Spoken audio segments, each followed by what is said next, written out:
Hi friends, இன்றைக்கி நம்மளோட panandpots சேனலில் ஒரு சூப்பரான ஹெல்த்தியான ரெசிபி நம்ம பார்க்க போகிறோம். கொள்ளு யூஸ் பண்ணி ஒரு தோசை மாவை நான் உங்களுக்கு அரைச்சி காட்ட போகிறேன்.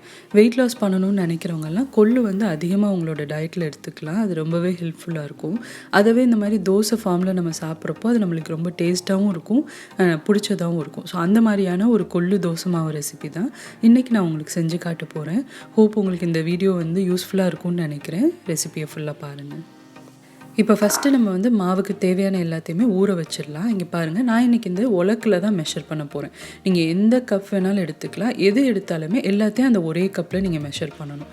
இப்போ கணக்கு என்னன்னு பார்த்தீங்கன்னா, எந்த கப் எடுக்கிறீங்களோ அதில் வந்து 2 கப் அளவுக்கு கொள்ளு சேர்த்துக்கலாம். இப்போ இந்த உலக்கு அப்படின்னா இந்த உலக்கில் வந்து 2 உலக்கு அளவுக்கு இந்த கொள்ளு நான் சேர்த்துக்கிறேன். எல்லாத்தையும் நம்ம ஒன்றா ஊற வைக்க போகிறோம். உளுந்து மட்டும் தனியாக ஊற வச்சுக்கலாம். இப்போ பாருங்கள், 2 கப் அளவுக்கு நான் கொள்ளு எடுத்திருக்கேன். இதை வந்து காணப்பயறுன்னு கூட சொல்லுவாங்க. இப்போ அதே உலக்கில் பாருங்கள், இட்லி அரிசி இருக்கும் இல்லையா, அந்த இட்லி அரிசி வந்து நான் எடுத்திருக்கேன். அது வந்து 1.5 கப் அளவுக்கு நம்ம சேர்த்துக்க போகிறோம். அதாவது இந்த உலக்கில் 1.5 உலக்கு அளவுக்கு இட்லி அரிசி சேர்க்க போகிறோம்.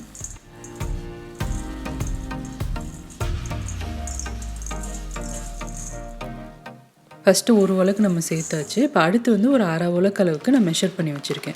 அதில் பாக்கி இருக்க 1/2 உலக்குக்கு வந்து நம்ம பச்சரிசி சேர்த்துக்க போகிறோம். இந்த பச்சரிசி சேர்க்குறதுக்கு காரணம் பார்த்திங்கன்னா, அந்த தோசை வந்து கிறிஸ்பியாக இருக்கும். அதனால நான் பாதி வந்து இட்லி அரிசியும் அந்த பாதி உலக்குக்கு பாக்கி வந்து நான் பச்சரிசியும் சேர்த்துருக்கேன். இப்போ எல்லாத்தையும் ஒன்றா சேர்த்துடலாம் நம்ம. இப்போ உளுந்து பார்த்திங்கன்னா 1/2 உலக்குக்கு கொஞ்சம் கம்மியாக சேர்த்தா போதும். ஏன்னா அது வந்து தோசை மாவு தான். இதே இது நீங்கள் இட்லியாக ஊற்ற போகிறீங்க அப்படின்னா உளுந்து வந்து கொஞ்சம் ஜாஸ்தி நீங்கள் சேர்த்துக்கலாம். அடுத்து பார்த்திங்கன்னா நம்ம தேவையான அளவு வெந்தயம் சேர்த்துக்கலாம். நான் வந்து ஒரு 1.5 டீஸ்பூன் அளவுக்கு வெந்தயம் சேர்க்குறேன்.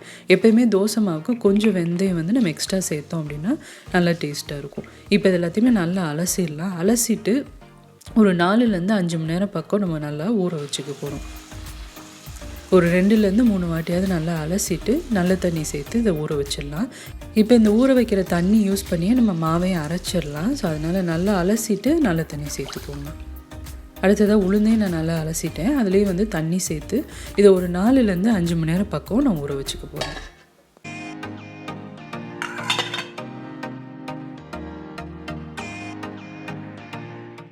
இப்போ பாருங்கள், நம்மளுக்கு சேர்த்து எல்லா பொருளுமே வந்து நல்லா ஊறிச்சு. இப்போ மாவு அரைச்சிடலாம்.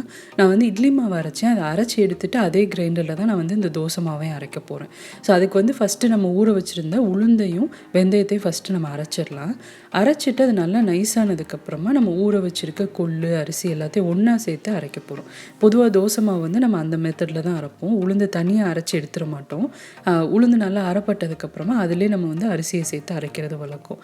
ஸோ அதே மாதிரி தான் இந்த தோசைக்கு நம்ம செய்ய போகிறோம். ஃபஸ்ட்டு வந்து உளுந்து நல்லா அரைப்படட்டும். அரைப்பட்டதுக்கப்புறமா நம்ம ஊற வச்சுருக்க மிச்ச பொருட்களையும் ஒன்றா சேர்த்து நல்லா நைஸாக அரைச்சிடலாம். இப்போ பாருங்கள், உளுந்து வந்து நல்லா அரைப்பட்டுருச்சு. அது நல்லா அரைஞ்சதுக்கப்புறமா நம்ம ஊற வச்சுருக்க கொள்ளு அரிசி எல்லாத்தையுமே அதில் ஒன்றா சேர்த்துருங்க. நம்ம ஆட்டுறதுக்கு தேவையான தண்ணி வந்து அந்த ஊற வச்ச அரிசியிலேருந்து எடுத்துக்கலாம் நம்ம. இப்போ கொள்ளை பொறுத்த வரைக்கும் பார்த்திங்கன்னா நல்லா அரைப்பட்டுரும். ஆனால் அந்த கொள்ளோட தோல் இருக்குது பார்த்திங்களா, அது வந்து கொஞ்சம் உங்களுக்கு அங்கங்கே மாவில் தெரிய தான் செய்யும். அது வந்து முழுசாக அரைப்படாது. ஆனாலும் அது வந்து உங்களுக்கு சாப்பிட்றப்போ ஒன்றுமே தெரியாது. ரொம்பவே நல்லாயிருக்கும், மாவோட கலந்துரும்.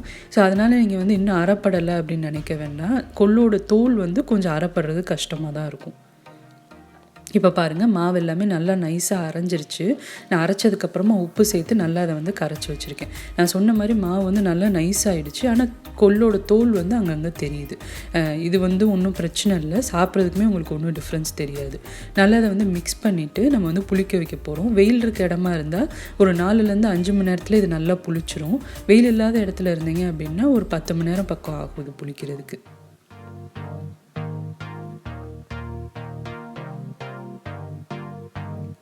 இப்போ பாருங்கள், அடுத்த நாள் காலையில் நல்லா எனக்கு மாவு வந்து புளிச்சிருச்சு. தேவையான அளவு நான் தண்ணி வந்து இதில் கலந்துட்டேன். நல்லா மாவு புளிச்சு நம்மளுக்கு தோசை வந்து இப்போ சுட்டு பார்க்கலாம்.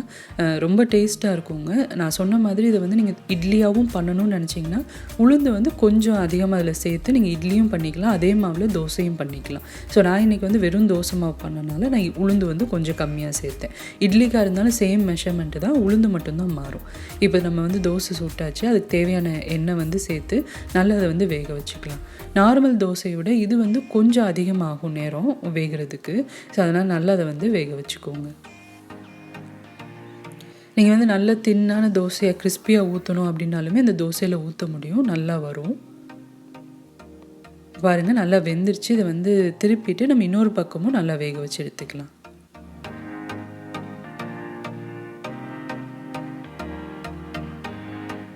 இப்போ பாருங்கள் சூப்பராக நம்மளுக்கு தோசை வந்து கிறிஸ்பியாக ரெடி ஆயிடுச்சு. ரொம்ப டேஸ்ட்டாக இருக்குங்க. பார்த்தாலே உங்களுக்கு தெரியும், ரொம்ப நல்லாயிருக்கும் தோசை சாப்பிட்றதுக்கு. இது வந்து எல்லா விதமான சட்னி, சாம்பார் எல்லாத்துக்கூடயுமே நீங்கள் சர்வ் பண்ணலாம். ரொம்ப ரொம்ப டேஸ்ட்டாக இருக்கும். உடம்புக்கும் ரொம்ப நல்லது. ஒரு ஹெல்த்தியான ரெசிபி.